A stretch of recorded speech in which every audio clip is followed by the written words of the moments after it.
咁我哋公司成立至今咧，一直都係主張用自己嘅直屬員工做施工嘅。咁喺管理啊，同埋喺執行方面咧，我哋會更加直接同埋靈活。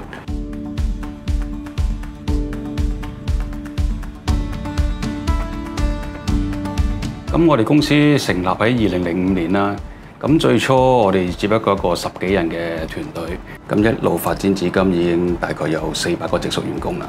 咁我哋最初嘅發展業務係中電嘅電纜工程，直至2018年度咧，我哋開始去發展太陽能光伏嘅工程啦，同埋土木嘅工程嘅。現今咧，我哋喺太陽能嗰邊咧已經做咗好多大型嘅建設，咁包括船灣氹水湖啦，機電工程署推出嘅學校安裝光伏太陽能板嘅工程啦。咁應該有200幾間嘅學校已經俾我哋做咗㗎啦。咁另外喺土木工程嗰方面咧，我哋由2018年開始進入呢個領域咧，直至而家我哋已經參與咗多項嘅大型基建項目，最主要包括係機場三跑嘅建設項目啦，包括喺出邊咧，我哋亦都參與咗好多私人同埋政府嘅工作。咁呢方面亦都係我哋主要嘅板塊之一，喺未來亦都係會繼續去發展嘅。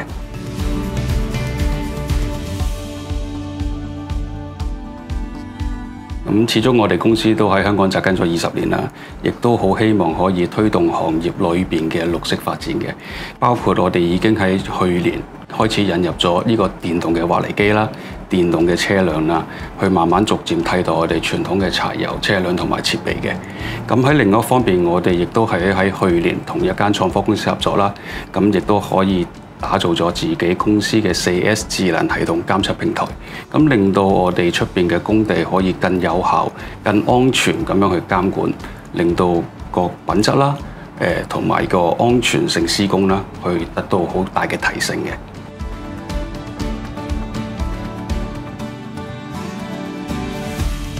喺呢方面，我哋已經累積咗超過20年嘅經驗啦。咁亦都喺同中電嗰方面咧，不停有溝通合作。咁點樣去提升個效能？我哋首先第一，人嘅方面，我哋有固定嘅維修隊伍，24小時候命嘅。咁亦都會編排後備嘅隊伍咧，應付更加突發嘅事件。譬如係同一時間有多幾單嘅維修工程啦，我哋都會喺2個鐘頭以內到達現場。咁喺過往裏邊咧，我哋而家都喺好多嘅突發事故裏邊得到中電嘅嘉許，咁證明我哋最終嘅效能係得到各方嘅認同嘅。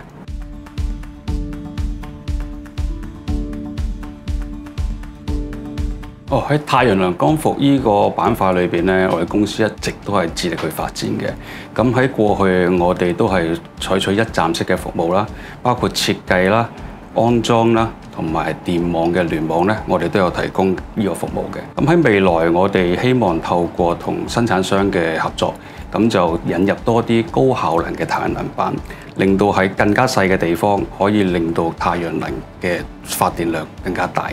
咁喺啲偏遠地方，電網係唔夠普及嘅地方咧，我哋就會透過呢個儲能嘅系統，令到太陽能光伏產生嘅電力可以儲落嚟，咁令到佢更加有效咁去使用嘅。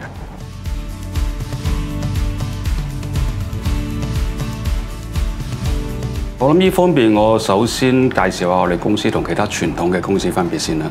咁一般傳統嘅承建商公司咧，佢都會可能會接到一個工程翻嚟，再以分判嘅模式，咁再分發俾其他比較小型嘅建築公司去做施工啦。咁我哋公司成立至今咧，一直都係主張用自己嘅直屬員工做施工嘅。咁喺管理啊，同埋喺執行方面咧，我哋會更加直接同埋靈活，咁令到質量、安全各方面都會有更高嘅保證。我哋所有嘅機器，咁大家都知土木工程咁離唔開呢啲建設機器㗎啦。咁所有嘅機器我哋都係自資去購買嘅。咁希望喺呢方面，我哋減少租用嘅成本，可以達到喺價錢上嘅優勢。隨住我哋向住綠色發展啦，咁我哋慢慢會引入更加多嘅電力設備。咁所有電力設備，我哋都會可以省卻到燃油嘅成本啦。咁喺呢方面，雖然喺購買嗰方面一次性嘅投入比較大啲，但係往後嘅效能，我哋會相信可以 cover 到我哋嘅投入嘅。我哋公司亦都建立咗我哋自己公司嘅4S 工地平台。咁我哋亦都希望透過呢個平台，可以更加有效咁樣管理前線嘅安全啦、生產啦同埋質量嘅。咁喺去年呢，我哋已經成功進入到機管局啦、地鐵啦同埋賽馬會嘅承辦商名單裏邊㗎啦。咁希望透過我哋未來嘅發展，可以慢慢逐步擴大我哋喺土木工程呢方面嘅客戶群。